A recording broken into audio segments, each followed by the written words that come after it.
Namo Buddhaya. Saudara-saudara sekalian, apakah Anda kenal dengan Bhikkhu Ananda? Bhikkhu Ananda adalah nama bhikkhu yang terbesar namanya dan sering kali kita dengar di dalam cerita dalam riwayat ajaran Sang Buddha. Karena yang mulia Bhikkhu Ananda adalah yang pandai untuk menjelaskan ajaran Sang Buddha, sampai kita memiliki kitab suci Tipitaka sampai sekarang.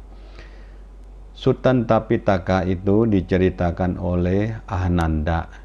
Tanpa Ananda tidak mungkin kita dapat mendengarkan atau mengetahui apa yang terjadi pada zaman Sang Buddha.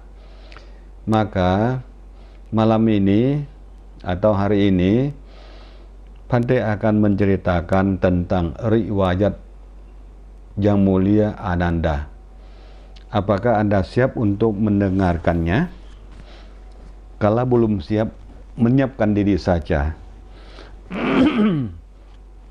Saudara-saudara sekalian, Bhikkhu Ananda merupakan putra dari Sukodana, saudara dari Raja Suddhodana. Suddhodana adalah ksatra atau raja yang merupakan ayahnya dari Sang Buddha. Ibunya dari Bhikkhu Ananda adalah Ibu Ki Sakhotami. Jadi beliau adalah saudara sepupu dari Sang Buddha, lahir di kota Kapilavastu pada hari yang sama dengan hari lahir Sang Buddha.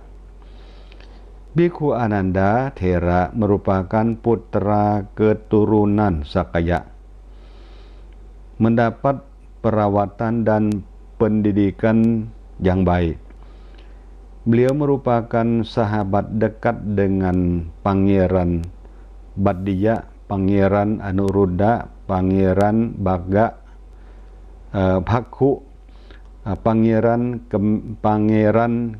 Gimbila, dan Pangeran Dewadatta.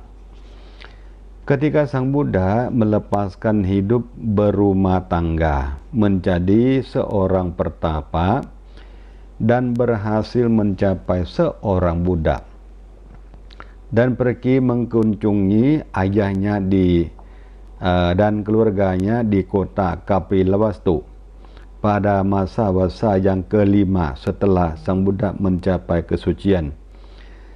Saat Sang Buddha sedang berdiam di kota Kapilavastu itu, ada beberapa orang familinya yang ditabiskan menjadi bhikkhu.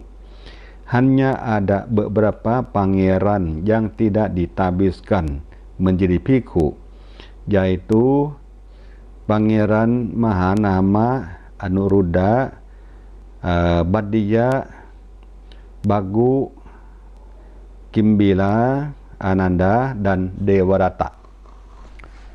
Ketika Sang Buddha pergi meninggalkan kota Kapilavastu, kelompok Sakaya Ksatria mengkritik bahwa mereka bisa membiarkan putra mereka yang merupakan teman sepermainan dari Pangeran Siddhartha saat upacara pemberian nama untuk pergi ditabiskan mengikuti Sang Buddha. Namun para pangeran ini sepertinya bukan saudara Sang Buddha, sehingga tidak ikut ditabiskan. Mahanama mendengarkan kritik tersebut merasa malu, sehingga berdiskusi dengan Anuruddha, adiknya, bahwa harus ada salah satu orang yang ditabiskan menjadi bhikkhu. Pada akhirnya Anuruddha bersedia untuk ditabiskan tetapi harus meminta izin dengan ibunya. Ibunya tidak mengizinkan, tetapi Anu Rudda berusaha meracuk hingga ibunya mengizinkan. Tetapi harus ada syaratnya, yaitu jika pangeran yang lain seperti Badiya ditabiskan juga, Anu Rudda berusaha membujuk pangeran Badiya untuk menjadi bikhu. Kemudian mengajak kelima pangeran seperti Pangeran Ananda dan lain-lainnya seperti Upali Busamala mengikuti Sang Buddha, memohon untuk ditabiskan. Mereka pergi bertemu dengan Sang Buddha di Piya Ambawana, wilayah Malla.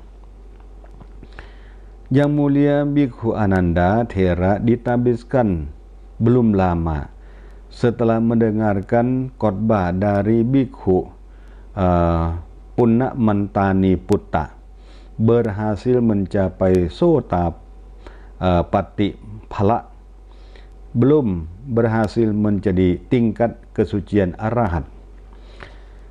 Setelah mencapai penerangan sempurna selama 20 wasa Sang Buddha, belum ada bikhu sebagai pembantu tetap Sang Buddha.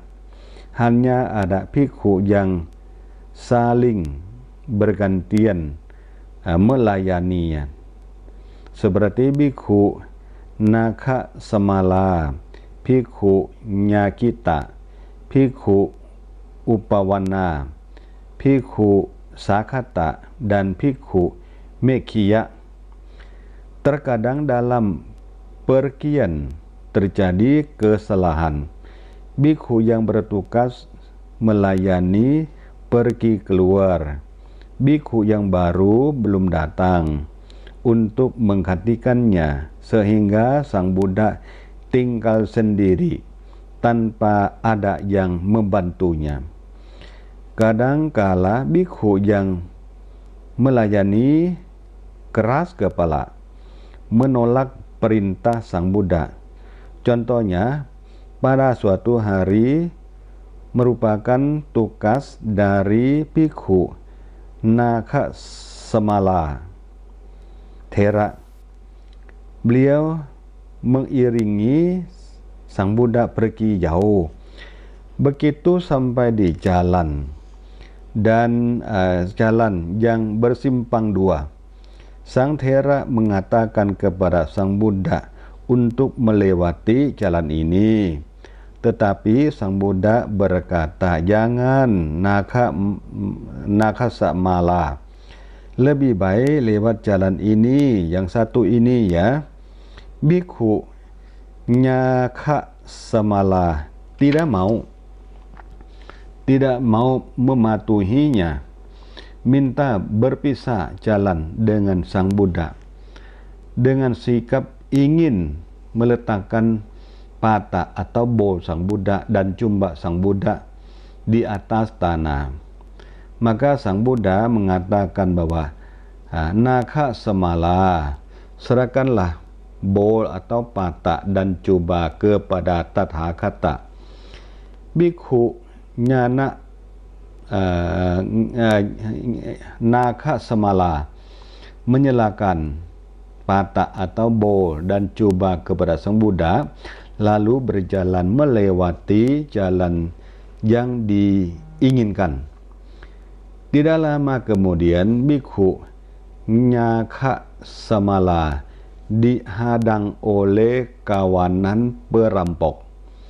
Dilukai sampai kepalanya bocor karena perampok ingin merebut pata dan jubahnya.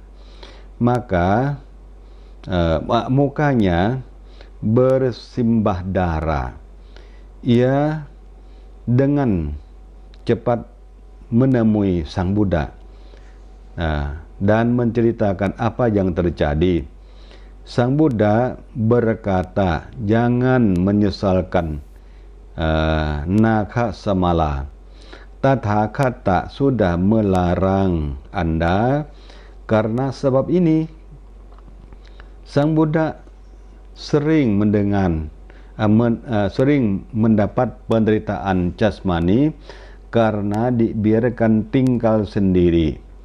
Sang Buddha memerintahkan kepada Sangha untuk memilih salah satu bhikkhu menjadi pembantu tetap. Sangha memutuskan bhikkhu Ananda lah yang menjadi pembantu yang tetap Sang Buddha dengan pertimbangan bahwa bhikkhu Ananda adalah orang yang cerdas, rajin, sabar, berhati-hati dan merupakan saudara dekat, pasti tahu kebiasaan dengan baik. Saudara-saudara sekalian, tetapi sebelum menerima tugas sebagai pembantu tetap, bhikkhu Ananda yang mulia Ananda mengajukan 8 permohonan sebagai berikut kepada Sang Buddha. Apakah permohonan itu? 1. Mohon jangan berikan jubah yang bagus kepadanya.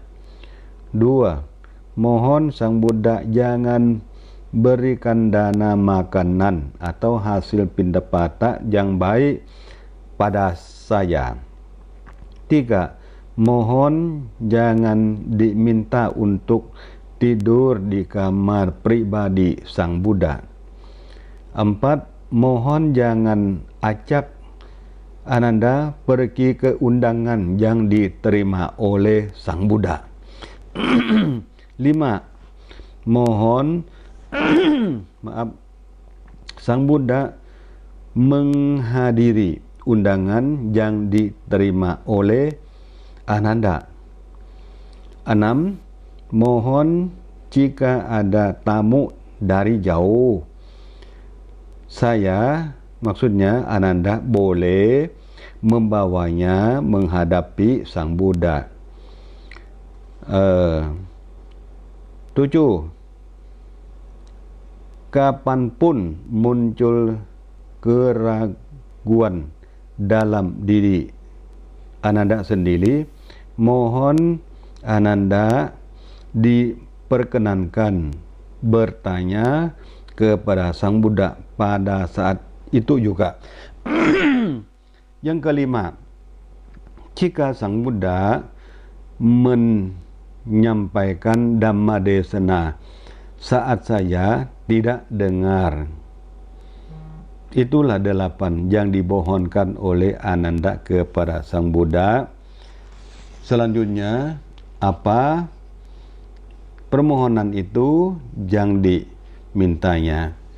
Supaya isi rekaman ini tidak begitu panjang, mohon diikuti pada episode selanjutnya tidak lama lagi. Namo Buddhaya.